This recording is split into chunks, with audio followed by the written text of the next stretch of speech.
Why do you move so often? I know a lot of people labeled me as like unstable. Disobedience, it's like the worst thing that you could do. Why do I move so many times? I don't really owe people any explanation, you know? I'm an adult, I can do whatever I want. I'm not gonna lie, I do love it. Every time I move, in my opinion, yes, moving can be, even though it's something that he's told me to do since last year, but I've just been rebellious. I did not want to do it. Turkey neck, right? Hello guys, happy Thursday. I am ready. Well, I've been ready. Today it's kind of like the first day I started back to doing things. I don't know if I told you, but I was doing a religious fast for the past 3 days. I do them when I feel called or led to do so. In this case, God had just been tugging on me to just do a fast, because there are some answers that I needed. That's what I was doing for the past few days. It was probably one of the best fasts that I've ever done. I feel so good, I feel so light, and I feel like my ears is just like so sharp. And right now I feel like my discernment is like pretty good. And I definitely got one of the answers that I was looking for, even though it's something that he's told me to do since last year, but I've just been rebellious. I did not want to do it, and you guys will find out very soon. I did not want to do it, but hey, it's just like at this point I can no longer stand in my own way. I just have to do it, and I've just been getting so many messages. Disobedience, really, it's like the worst thing that you could do. When the Lord tells you to do something, you have to do it, and if you disobey, you are delaying yourself. Because I think a lot of times, like, we keep thinking that God is, you know, like the devil is the one delaying us from accomplish what we need to accomplish, or for like whatever purpose God has for us. But in reality, we are the one delaying ourselves because we're not obedient to the Lord, because he tells you to do this X, Y, and Z, but you want to do A, B, C, D, and that has been me. Again, you will find out what it is very soon, but he has been telling me to do this, I believe, since like April of last year. But yeah, I just acted like I didn't hear it, and then I've just been trying to do my own things, and he made sure that nothing worked out.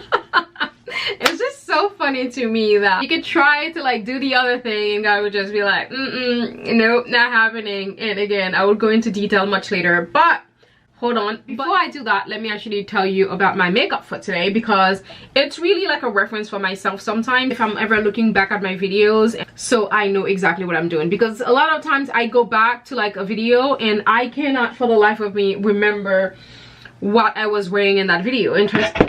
Foundation. So foundation, this is a foundation that is well loved by a lot of people, and I must say I'm not really impressed. I love the foundation, but I think it's the color. It's too warm. It's definitely, good lord, wow. This is the House Lab foundation, and I got a neutral shade, and this is, it's still way too warm for a neutral. This is shade 385, which is my summer shade. I had to mix it with to make it work, but this would be great for me in the summertime. It's a great foundation, I'm not gonna lie to you. It is a great foundation, but I just wasn't impressed the first time that I wore this, and I've tried it a few times. I'm just like, it's okay, it's a great foundation, but like I didn't get that wow factor, and I think for me is the shade. I wanted to love this product, and I'm actually very, very sad that this did not work out. And for my lip, I couldn't figure out what to do with my lip today. I wanted something different, but I still end up with something very similar to what I usually do. I don't even remember. I think I'm wearing Teddy Fluff by NYX, which is a matte color, and then I pop a gloss on top, and that's it. And for my eyes, I'm using a different type of brown. This brown is more on the grayer side. It's actually from Merit. Actually, it's already in my makeup bag, but this is the packaging that it comes from. I went to their event when this came out. I got this last September, and this isn't the green one. I do want to try the green one, but I tend to stay away from green like this. And green like this make me look muddy. That's why I tend not to wear a lot of green. Like brighter green I think looks good on me. I think it's more like the muddy ones, like olive and like something like this. This one is called Viper. I do want to give this a try to actually see if this one goes with my eyes, but I'm using the color Brun, B-R-U-N, from the same one, and I do like it for sure. Even though I think I much prefer the Danessa Merrick's. Danessa Merrick's is a black on brand, by the way, if you didn't know. All the products are just so amazing, so incredible. But I do like this brown. Here and there, I think it's good to switch it up. I feel like this is more sort of like a winter brown, or it really depends on the eyes you're going for. But I do like it. This is actually quite nice. I do have a few more colors. This looks like I've just been on vacation. Like, this is what this look is giving, and I think it's because of the undertones. Like, whenever I wear different tones of foundation, you can actually see how it makes me look. I do think I like the makeup though. It's like super bronzy and nice. But that's it. Let's go now. I do have a few things to discuss with you. I am back. Let's discuss some beauty stuff. There's been a lot of like sitting down and talking to you guys to products. Is because there's like so many new products that I'm very excited to try. Smashbox is still one of my favorites. They kindly sent me this. They're still sending stuff to my cousins in Florida. This is one of my favorite primer. I can compare it to the Milk Hydro Grip Primer. They like almost on the same level. This one might be better in my opinion. This one definitely smooth and blur. If you have big pores, definitely add this primer to your routine. Like the way it just blurs out, like the minute you put it on, it's like you're putting on a layer. It's like painting a wall, but then again it's still clear, right? You could see all your pores going away. Like the way it just smooths and blur, it's like magic. So I do love that. I also have the Super Fan mascara. I've been on the market for some mascaras and I love this packaging. I love a red packaging, so I cannot wait to use this one. I also have the the L'Oreal Panoramic. This is looking a little bit more luxurious for L'Oreal. I remember L'Oreal was like the first brand of mascara that I've ever used. I think it's between L'Oreal or Maybelline. That voluminous mascara, it was my favorite for years and years. It's still one of my favorite drugstore makeup mascara. So I'm excited to try the Panorama because I love the brush so much. And Kendall Jenner is like the face of this one. And this packaging feels so light.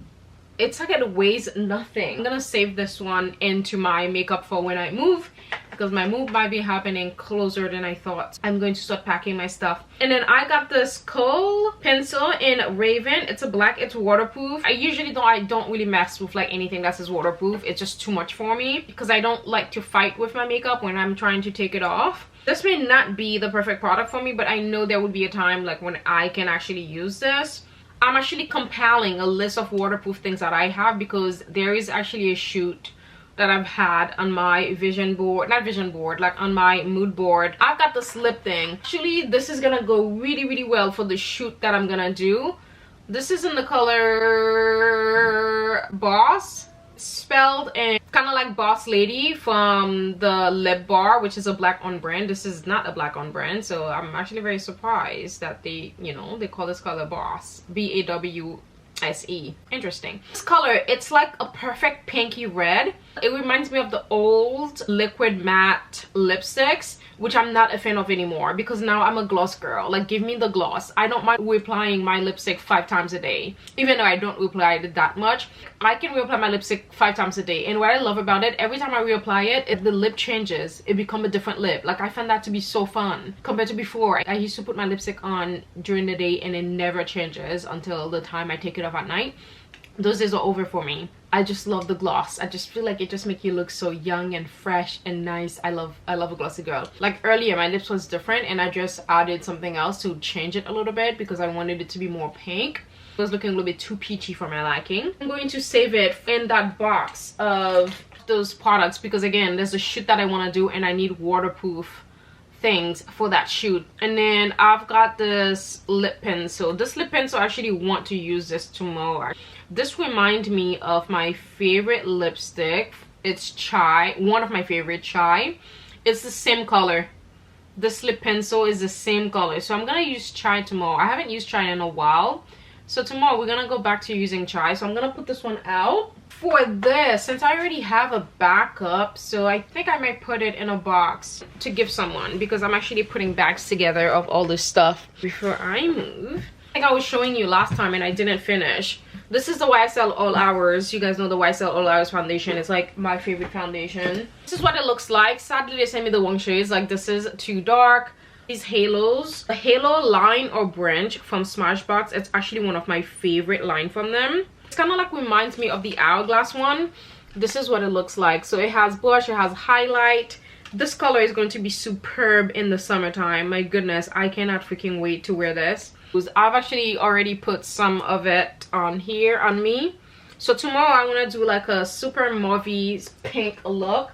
So I'm going to be using that. The next thing we've got is more SPF. I feel all the brands are coming out with SPF.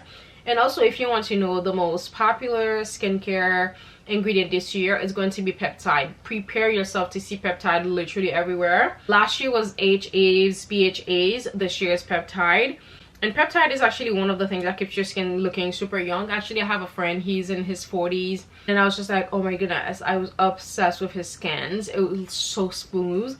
I was like, what is your secret? He's like, copper peptides, and then he used tretinoin. I love tretinoin, but to me, it makes your skin look plasticky. It keeps your skin young, but you have this plasticky look to your skin, and I don't like that look. And also, I just feel like I'm too young to be using tretinoin. I mean, of course, it's always better to prevent, but then again, I just feel like starting in my 30s is just too young. But for now, I don't think I need it. I will use that later on. Kiehl's just recently came out with this Better Screen UV serum. It's like skincare meets sunscreen, which I love.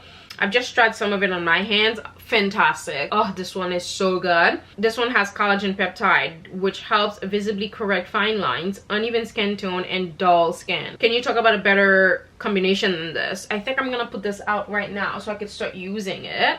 Very, very excited. It's so funny, like the La Roche-Posay has been dominating for years and years, but I feel like all the brands have actually gotten so much better at their SPF. They're not leaving us ashy anymore. And you know, as a black person, you know, we have to be careful with the SPF that we buy because we do not want to go around looking ash. All the brands are on the right path this year, so I'm gonna start using this. Again, I'm not over my La Roche-Posay. I think that's it for now. There's another thing that I want to show you guys. It's like science thing. It's so cool. Skincare, I've never heard of them before. 6 Science Shapeshift, wow, V-line jaw defining serum. They sent me an email the other day showing you like the before and after. I'm gonna include it in here for you guys. Crack the code to healthy skin. Introducing 6 Science with NX35 TM. They've you know, the trademark technology. A whole new way to care for yourself, from your scalp to your skin. Two molecular scientists thinks of NX35 as the secret recipe that reprograms your cell. Oh my goodness, say no more. That is, yeah. Target lipid droplet reserved in fat cells. Okay, create more for jaw sculpted in jawline. I mean, sculpted neck and jawline, which I need because every time I look in the mirror, guys, or when I'm talking to you, I look at my side profile and I could actually see this little thing that I started having this year, and I'm just like, hello? Too young, babes, too young. I'm actually very excited to start using this to, you know, get rid of that little, you know, what do you call it? I think you call it a little turkey neck, right? I don't want to like start saying these things into myself because your words are super powerful, so I don't want to start saying I have a turkey neck. Next thing you know, it start growing. Let's not go there. This is what the serum looks like, and this is the card that it came with. I hope it comes out like this. Biohacking plus cell science. It's kind of like reminds me of that brand. Oh my goodness, this is one of the coolest packaging that I've ever seen in my entire life. Look at this, guys. Shapeshift. This packaging is sick. Sick. It looks like a pill, you know, like the little capsule pills. It looks just like that. I love brands that are like very innovative. Vegan and safe, naturally metabolizes in body, reduces appearance of technique. Skin looking smoother and feels nourished. Super exciting stuff. Wow, a new frontier in cellular science. 100% vegan, I think.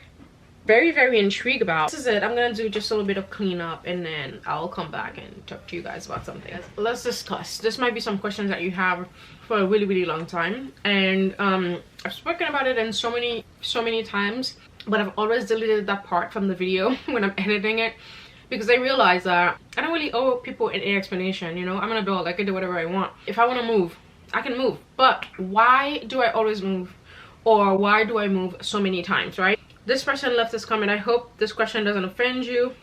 No offense taken. I actually don't really care. And it's not intended as criticism. Like, why would I even think that was criticism? Why do you move so often? So why do I move so often? Moving is expensive, time consuming, and a pain. But that's my opinion. You may feel differently. Please share your thoughts. In my opinion, yes, moving can be expensive. But for me, yeah, I guess it is expensive. Time consuming. To me, it's not time consuming. I'm not even gonna go and say I love moving, but I actually don't mind it. I've come to a point, I mean, it is a pain in the neck, but I'm not gonna lie, I do love it. Every time I move, it literally feels like I am shedding a layer of skin. I feel light because I get to get rid of so much stuff and like almost starting over. Like, I love starting over. I know it's not everyone's cup of tea. I know some people can be in the same apartment for like over a decade and never leave and never want to leave. Sorry, my mom is on the phone. But whenever I move, I never intend to move out.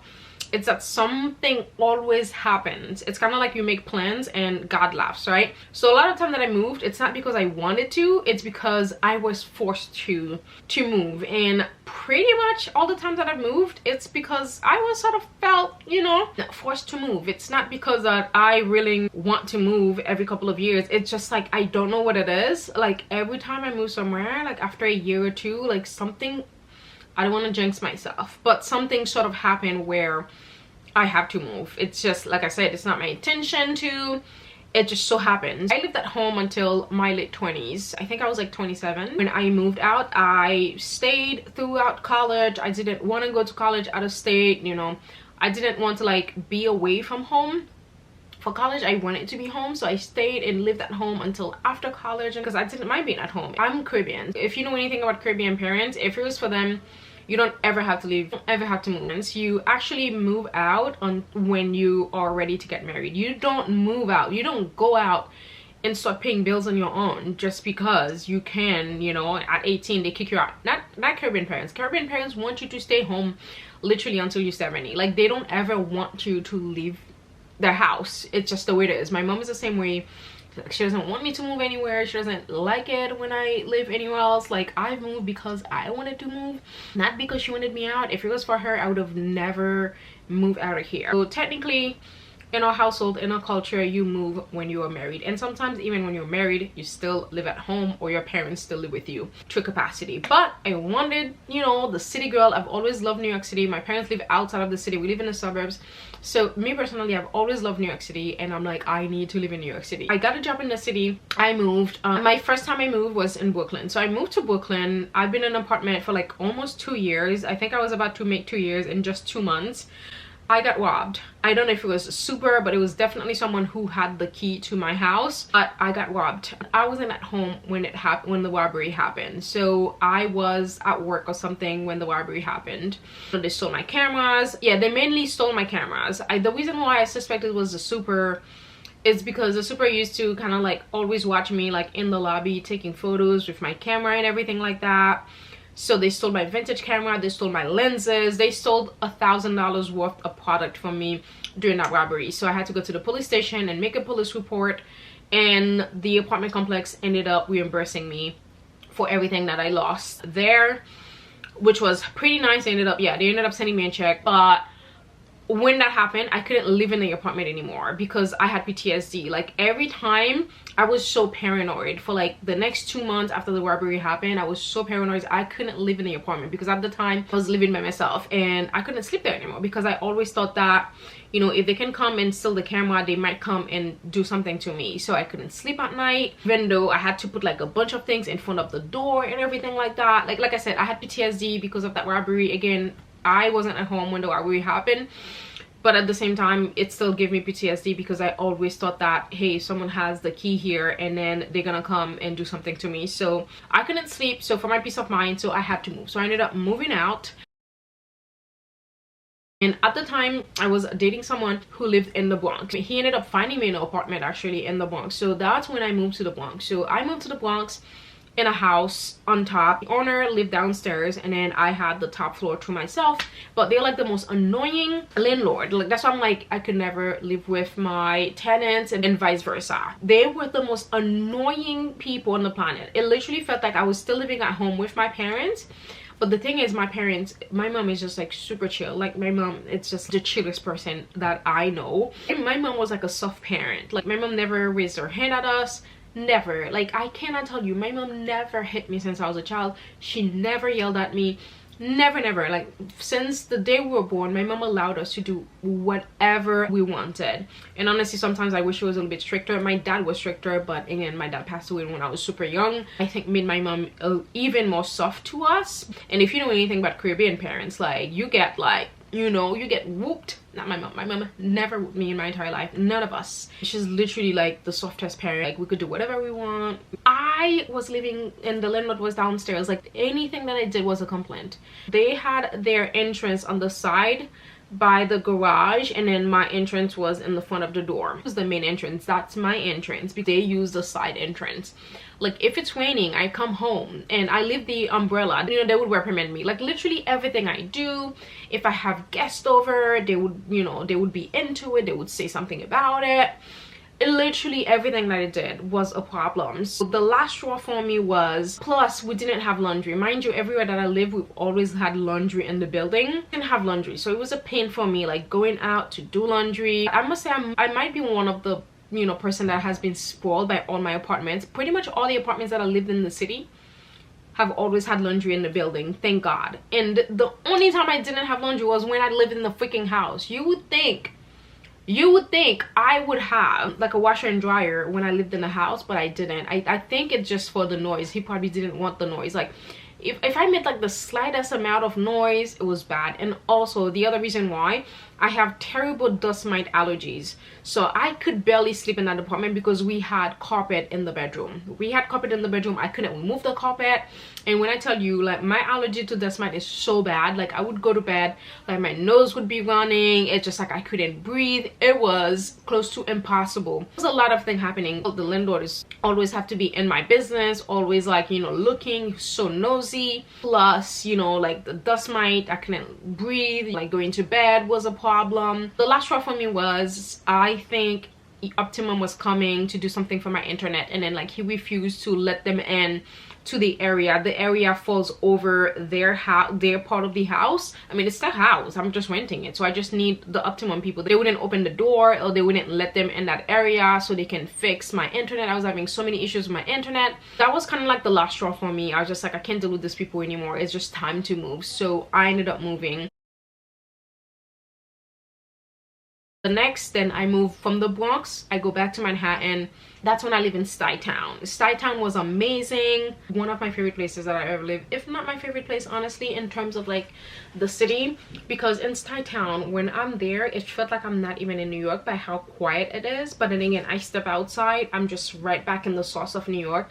And also it was the best commute that I had to my job, because when I live in both the Bronx and Brooklyn, it was an hour for me to go to work. When I lived in Stuytown, which was like First Avenue and like 20th Street, that was my favorite apartment. Again, we had everything we wanted in the complex. Like everything was just amazing. We had a park in the winter time, we have ice skating, we have like farmers market. We literally have like Stuytown is just like living in a little community. I mean, that's what it is. It's living in a little community. Almost feels like you're living in the suburb, but like you're in the heart of Manhattan. That was like my favorite. The reason why, because it was the closest for me to get to work. It was at the time when like they had the ride shares. I don't remember the company that used to do it. It was a blue company. Gosh, I forgot what they were called.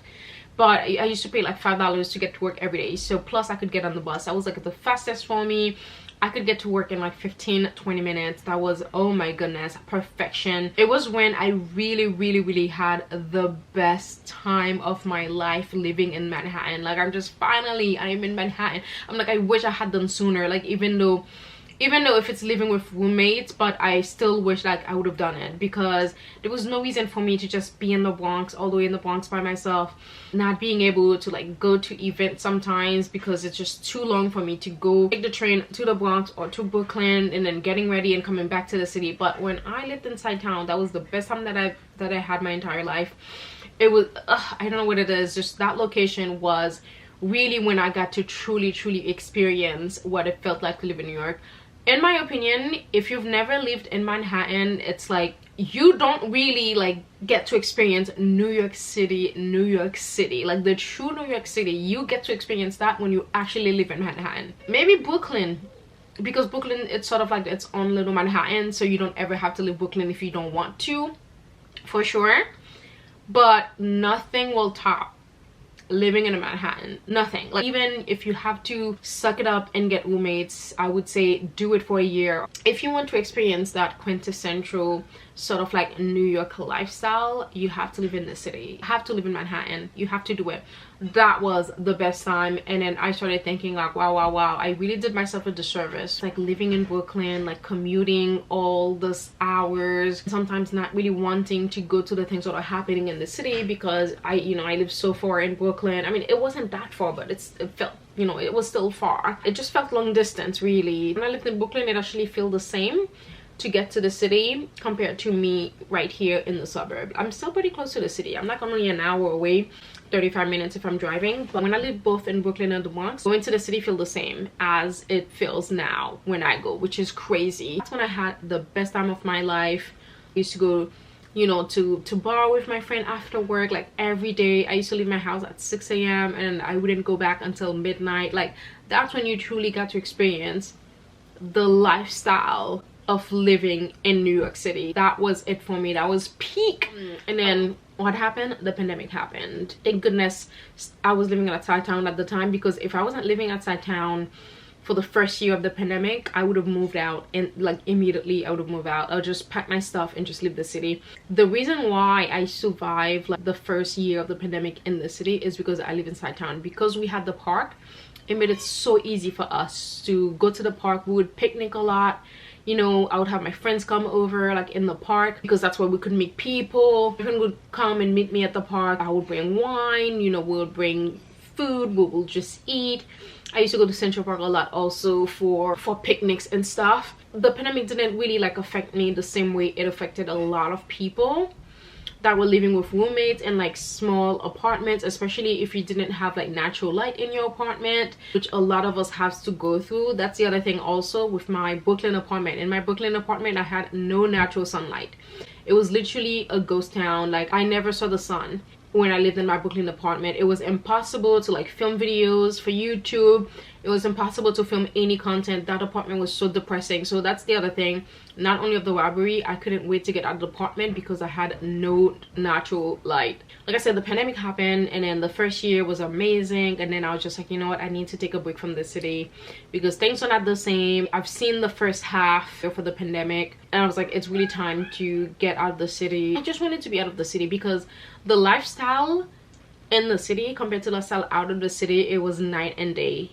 Upstate or like in the suburb lived a completely different lifestyle during the pandemic compared to the people that were in the city. And in the city, because there were so many people compared to the suburb where pretty much everyone lived like in their own houses, so it wasn't as like crazy. And also everyone has car as well, so it wasn't as crazy compared to the city. So the city felt like I was living like in a movie. Like, you're walking around, you see everyone in their masks and everything like that. It just felt a little bit desolate. Desolate is not the word.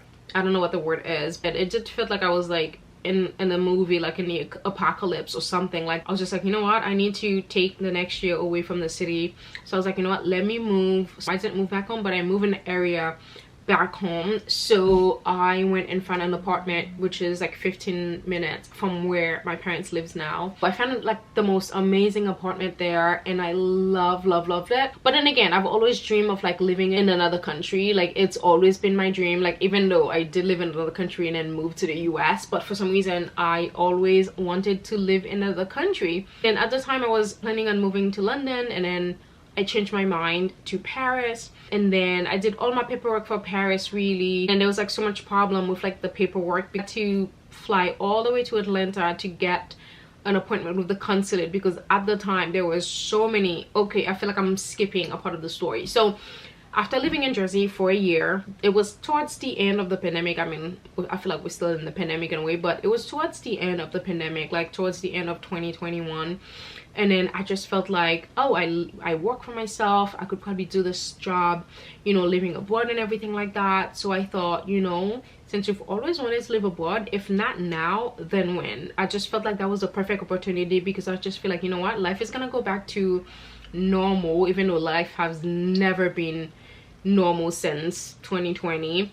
And it probably never will be after that, especially if you've experienced life before 2020. It's probably never gonna be normal for you. So I was just like, you know what, before life sort of go back to normal, now might be a good time to actually fulfill that dream of mine to live in another country. Like I said, I was planning to move to London, and then I changed my mind. I was like, oh, I'll go to Paris instead, because you know, I had friends in Paris, even though I had friends in London too, but I have friends that are closer to me like in Paris. Plus I wanted to kind of like get my French back. If you didn't know, like, you know, I grew up speaking French because it's like the official language of like Haiti. So but when I come here, I never speak French, so I kind of like lost most of my friends. So I was like, you know what, maybe France would be like, you know, the place to go. Even though I don't even like France like that, I like vacationing on France, but I couldn't live there. But I would not go out of my way to live there. When I was doing the research, literally all the videos that I saw on YouTube like instantly discouraged me from like ever moving there. Like when I see like the trouble, like the people, that's when I found dim and dumb. And it's just like the bureaucracy, because when you live in the US, you're so spoiled, because customer service is a big deal here. Like, you know, if you need things to be done, if you need your keys to be done, like we're like a very capitalist country, right? We're all about making money and stuff like that, and customer service, like I said, is superb. And then I was just like, oh, I want to live in another country when I have like to go to all of that. And then my friend suggested, it's like, well, why not Mexico? And then it went from London to Paris and then to Mexico. It's just like, Mexico is even better because you don't have to go and fill out like crazy paperwork, because you know, you get the visa up to like 6 months, and then you could stay, and then you can always come back and then go back again. So that's when I decided to move to Mexico. So I was looking for the safest place in Mexico to live, and Merida was the top one. And then I was watching a lot of video of people moving to Merida. I was like, you know what, let me go to Merida. So I went to Merida, and I was like, it was way too hot there. I was just like, oh, I can't. I met this girl, and then she was moving to Mexico City the next week, so I ended up going to Mexico City. I'm like, I fell in love, because it was just like I was back in New York, but you know, in Mexico, it's just like the lifestyle is very similar, the fashion was good. So that's when I ended up living in Mexico City. And then 6 months in living in Mexico City, I was just like, I got bored of it, really. I just started missing the US. I just like started missing home. And once you live here, I just feel like it's really hard to live anywhere else, because we're so spoiled with like a lot of things. Unless you like, you've worked your entire life, I feel like you're retired and then you're ready to live like a more chill life, I think then it's probably easier to kind of like move somewhere. And also, if you love the beach, I'm not a beach person. Even though I grew up by the beach was literally behind my house, but I don't really care for the beach like that. And also, I am sort of like a restless person. I always have to be doing things. I'm a city person. Like, I have to be in the city, just like doing things. Not only because I got bored of Mexico, it was around the same time like immigration laws change in Mexico.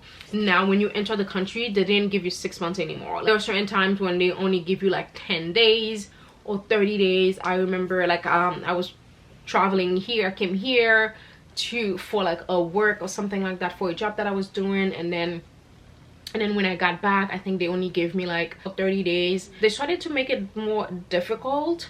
So I was just like, oh, it's just too much work, and I'm over this whole thing. And also, I thought it would be easy for me to be a blogger there, but it was honestly impossible, because the blogging scene in Mexico City is very close-knitted. Like, if you're an outsider, you can't get in. And not only that, it was very hard for me to do my job from there. When I'm working with a brand, if they need to send me the product, it was sort of like impossible for me to get the product. So I would have to have them send it to my mom's house or my cousin in Florida, and then they would have to mail it for me to Mexico and stuff like that. It was just like too much going on with and then my packages, you know, there wasn't much for me to talk about, because my job is talking about products for you guys. And you know, my job is about, you know, receiving products and reviewing them for you guys.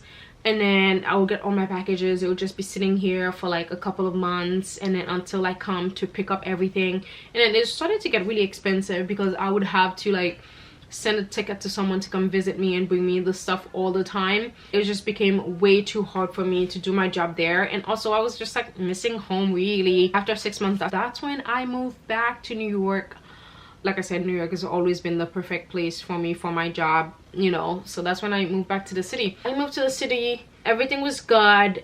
But like a year in, I started having like doubts, because I was paying so much money for my apartment, and then it just wasn't worth it. Like in the neighborhood, like mind you, I live in Spanish Harlem. Like you can't get out without seeing so many things on the street, and my apartment was advertised as a luxury apartment. I don't even have a doorman. If anything, my packages were being stolen all the time, like almost over like 3K. And again, for Spanish Harlem, that's just like outrageous. I remember one day I went and looked how much money I have paid for just 6 months. I sat down, I looked at how much I had paid for it in like 6 months. It was like close to like 20K, or it was like 20K, and I was just like, yeah, it's not worth it for me to be paying this much money. It's not even a 2-bedroom. I don't even have a doorman, plus I have my packages being stolen all the time, and I had problem with the heating, and I had problem with like building management. Things would be broken. It would take literally months and months. I remember a doorbell was broken, and it literally took 4 months for them to send a replacement. 4 months. And then mind you, like, we didn't have like a normal doorbell. Like, everything is done to a phone. Like, someone stole, they stole our doorbell. I would have to go to the post office to get my packages. Like, I would literally have to put a note on the door for UPS to give me a phone call if they're downstairs, so I can get my packages. And most of the time they wouldn't even do it, so my packages would be missing. It was just like so messy. Again, like, paying all this money, it's not worth it. Like, I'm like, unless I own something, I shouldn't be paying over 3K for, you know, for that, like for a place that I don't own. I might as well just like buy a house and everything like that. And that's when also God gave me a revelation of where I was supposed to be moving next, which I kind of like delayed myself, and I did not want to do it. I did not want to move there because I've always thought that I was going to be in New York for like ever. Like, New York would always be home to me. Like, God was telling me that, you know, you have to move here, and then I was just like, oh my God, I didn't want to do it. So I started convincing myself that I needed to move to London, which is a place that I've always wanted to live. So like, a lot of things happened with the building people during the summer of last year, so I ended up moving out, and I put my stuff in storage, and then I went to spend a month in Europe. So the plan was to actually spend a month vacationing throughout Europe, and then in September to move to London for like 6 months and see how we get on. After the month in Europe, I didn't even make it to London at the time because I had to come back home. I had to come back to New York to do a job. So I came back to New York, I did the job, and then I traveled to Napa Valley, and I'm just like, the beauty that the US has, like, why do I even bother like going anywhere? I mean, even though Europe is quite beautiful, like, I'm not gonna lie to you guys, but I just think sometimes we like over romanticize Europe when we kind of have like a little bit of everything that we've ever want to see in the United States. Like, we have the rolling hills, we have the desert, we have the mountains, we have the beach. We literally have everything you could ever want in this one country. And I think the only downside here is just like everything is like so expensive. Like, when I went to Napa, like, the prices were just like outrageous. Like the wine train, I think it was like $600 to, and I'm like, I take the train to Europe from France, was it France? From France to Switzerland, like the most beautiful view you could ever think of, for literally 30 euros. And I'm like, you really think I'm going to spend $500 or $600 on a trolley while I drank some wine? And I'm just like, absolutely not. And I think like that's the only downside to this country. Just like, traveling within this country is so expensive compared to, your money goes really far in Europe for that, right? For $600, do you know like the activities I could do for Europe? Like, on Lake Como, a boat tour for like an hour was like 200 euros. And I feel like that's why sometimes like our first instinct is just to hop on the flight and go to Europe, is because traveling within this country is so expensive. But I do want to see more. I think Napa Valley has probably become my favorite destination. I love Napa Valley so much. Like, I wanted the hot air balloon, again, like $600. I'm like, I'm not paying $600 for a hot air balloon. I literally paid like $100 for a hot air balloon in Mexico. They pick you up from your hotel and drop you off from the hotel. That's included, plus they give you food for $100 American. I think it might have been less, actually. It's like, I'm in my own country, why am I paying $600 to get on a hot air balloon? It's like, for what exactly? So that's my only thing. But then again, I understand, you know, like, the cost of living here is a little bit higher. You want people to be paid a good wage, but I feel like a lot of the time the money doesn't even go to the people. It's just like strictly profit for the people on top. I think like that's the thing that is the most irritating, right? And then I went back to London, so I had packed my suitcase. You know, I jetted off to England. I'm going to spend 6 months back in September to kind of like see where I would want to move. I wanted to go scout the neighborhood and everything. When I tell you, that was like one of the hardest trips that I've ever done. Like literally nothing worked in that trip. I was so miserable there. Oh my goodness, like I ended up getting sick. It was just so miserable, and I think like that's when I realized that I don't want to live there anymore. No, I'm so comfortable here in America. Like why would I, you know, put myself in a situation? I don't know, it's just sometimes the English accent irritates me. I mean, I say that. That's when I went back, and then I think I only lasted 2 weeks. I had to come back home. Like I said, I got sick. Plus, it's just like it was one of the hardest trips. Like literally anything that you think could go wrong went wrong in that trip. Literally everything. It was so miserable. I did have like a good couple of days, you know, where I had like a great time. When I went to Chatsworth House, even when I went there, it was like raining. It was miserable. And I started thinking, you know, do I really want to live in a country where it's always freaking raining all the time? I'm someone who loves wearing white all the time, make my hair. The American hospitality.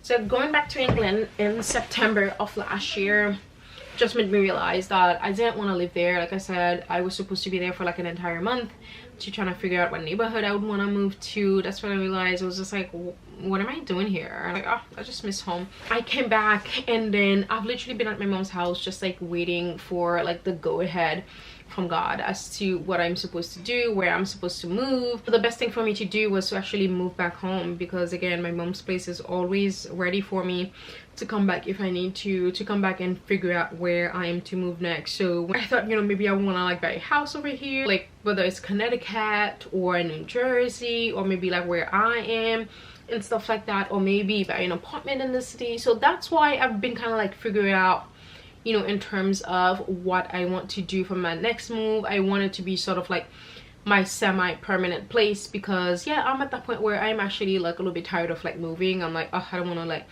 be doing that all the time. For me, moving, it's not really time consuming. I find it super easy. That's because I've done it probably so many times. I wouldn't say I get excited, but I'm super happy when I move, because I get to kind of like get rid of like anything that I was holding on to, that I wasn't seeing. It's sort of a time for me to just like get clearer minded on what I want to do and what my style is. Just like every time I move, like my apartment becomes better and better. So I just do feel like my style ended up changing for the better. My tastes get more refined every time I move. With each apartment, it's sort of like a different theme for me. Not necessarily a theme, it's just kind of like the apartment sort of like dictate kind of like the vibes that I go for. For me personally, it's not necessarily time consuming. I can literally pack my house like I could pack like a 1-bedroom house in 24 hours. It's not necessarily a pain for me, because again, I'm so used to doing it. I would say the only thing is it is expensive, because I have to go to Home Depot, buy a bunch of boxes, hiring a U-Haul. But then again, I usually hire a U-Haul and I drive it myself, because again, I wouldn't say I'm an expert, but I'm so used to doing it. And then I know like the routes to take, you know, for trucks, and not like I can't take the parkway, so I know all these things now. And then when I get here, I just like hire a couple of people to just get the boxes. Like for me now, I wouldn't say it's become a game, but it's just become a skill set. I think it's a skill set that I love to have, in my opinion. It really shows me that I'm not scared to just like get up and just do it. And also, I don't ever want to be in a situation where I feel too comfortable. Yeah, I would say the only downside with moving, it's really like maybe the expense. I do spend yeah, maybe like 500 or something. Like, yeah, I probably spend on like 500 bucks every time I move. But even then, that's not too expensive, right?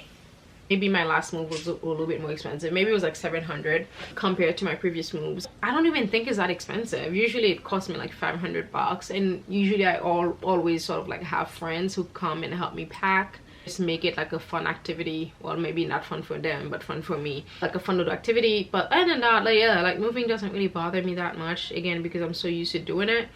Is it frustrating living out of boxes? Like yeah, absolutely. But I think like, I don't know, but living out of boxes this time around is like, it's teaching me so many things. It's teaching me like how much I don't need all the extra stuff, or it's just like, it's nice to have it, but I don't necessarily have it. How I'm always in like in a t-shirt and some leggings, and I'm comfy, I'm good. I have my little portion of like clothes to just like go out if I need to. It's just like, it's really shown me how to live with like less, which I'm sort of like really appreciating. And also just like being back home this last few months has bringing me so much closer to my niece. If you didn't know, my niece Abby, you know, her mom passed last year. It was just Abby's birthday last week. So like every time she's here, like we're always hanging out, we're watching a movie, we're doing things. So being back home, honestly, I've just been the best thing that it could have happened to me. Like, even though at first I was reluctant, even though now I miss sort of like having my space where I can create content and stuff like that, and aesthetically pleasing and everything like that. But it's just been so fun just like being home and really relaxing and not really thinking about like things and like really preoccupying myself or worrying about things. You know, my mom cooks for us, she does everything. It's like everything is sort of like ready for us. It's just been so nice, honestly. So that's why I move so often. It's not because I know a lot of people labeled me as like unstable, but yeah, when people think like, oh, you like unstable for moving, yeah, like every time that I've moved, it was something that happened as to why I move. It was never like, oh, I'm just moving for the fun. Like, who would just go out of the way to move just for the fun? Again, sometimes you make plan, God laughs. It's just like every time that I've had to move, there was a reason. Something happened. It made it like impossible for me to stay in that place, so I had to like get out of there. That's the reason. Let me know your thoughts. But yeah, if you've always wanted to know, like I said, I've tried adding it to like a lot of videos before. I've always deleted it, but I thought this time around I would actually give you guys the explanation. That's why I have moved so often. Like I said, I'm hoping the next couple of times are sort of like my last sort of move. I am finally ready to just like settle down and just be rooted up somewhere. Yeah, that's the tea really. It's not because I'm unstable. I mean, I know I would make a lot of people happy if that was the case, but that's not the case. It's just like something has happened. Like I said, Brooklyn robbery, so I had PTSD. I couldn't live there anymore. The Bronx, crazy landlord, you know, watching my every move, reprimand me, doing all. It's like I was living at home, but then again, I can't even compare to living at home because my mom never reprimanded for like anything. So like that, yeah, it was just really annoying for me to be living somewhere, and then it felt like I was living with my parents, even though my parents are not even like that. Yeah, crazy landlord. Third time really pandemic happened and I needed to get out the city because the city was, like I said, pandemic happened. You know what happened during the pandemic. A lot of people moved. A lot of people that lived in the city moved out. And then the fourth time was to Mexico City because you know, it was always been my dream to live in another country, so I got to fulfill that dream. Thank goodness. Thank God. Thank God. Because if I didn't do that, it would always linger in the back of my head like, what if? So I'm so happy that I made that decision to move to Mexico. And the people that I've met, the life that I lived there, it's just, my God, the life that I lived there, it's just nothing like I've ever experienced before. It was just so fun because I think sometimes when you are in your country, because you're home, you don't necessarily take chances. There are certain things you don't do. You kind of like stay in your bubble. But because in Mexico City, it was fresh new meat for me. Like, I could experiment, you know, I could be, I wouldn't necessarily say I'm not myself here, but like I could be even more. I could stretch myself even further, right? Because you're not home, you don't have to worry about, I mean, I don't really worry about what people say. I don't really care for them, but I just think like instantly, oh my goodness, I can't say that word. Instinctively, oh my god, I can't, never mind. I'll write it in the screen.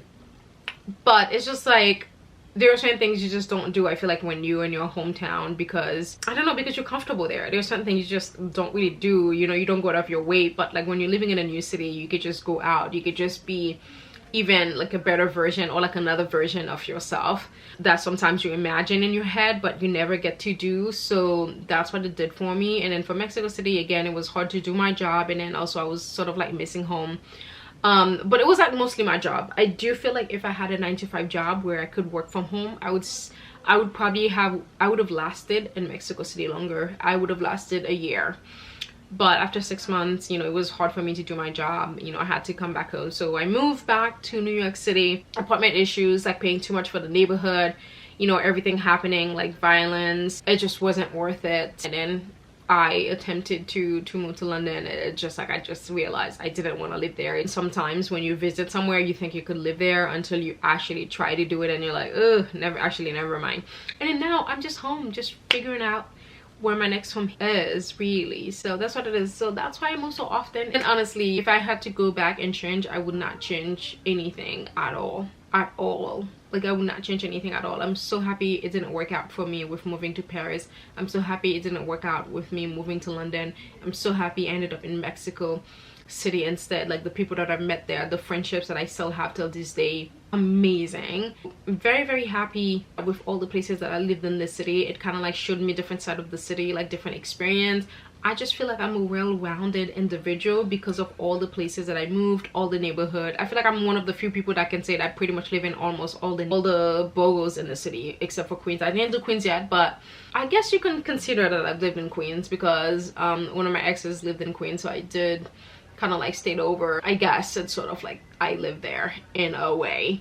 But Staten Island doesn't count, so don't even mention Staten Island. Staten Island doesn't count. So yeah, I'm one of the few people that can say that she lived in pretty much every borough in the city, and that is amazing to get to experience. The little nooks that I know about Brooklyn, the little shortcuts that I know about the Bronx, little shortcut that I know about Manhattan, but all those little like cool spots, you know, when I lived in Brooklyn, all the stuff that I used to do when I lived in the Bronx, you know, like I know like some of my favorite pizza places and stuff like that. It's just like, it's so good to be like a well-rounded person in that case. So I'm very, very proud of it. Honestly, I'm very proud that I've actually moved so often. I mean, I guess when I was going through it, it wasn't always fun in the moment, but for me, moving, it's not like, I don't know, it doesn't faze me. Like, for me, it's just like I get excited. As crazy as it sounds, I actually get excited when it's time to move, because I don't know, I just love a fresh start. I think I'm finally ready for something a little bit more stable. I would love to not having to move for a really long time, like the next time that I move, which is one of the reasons why I'm actually taking my time, because usually I would actually be like rushing to get out of my mom's house and like find an apartment, move. But this is the reason why this time around it's kind of like taking me so long, because I want to make sure like the next place that I move, it's sort of like my semi-permanent home, or I'm going to be there for some times. That is your answer. That's it.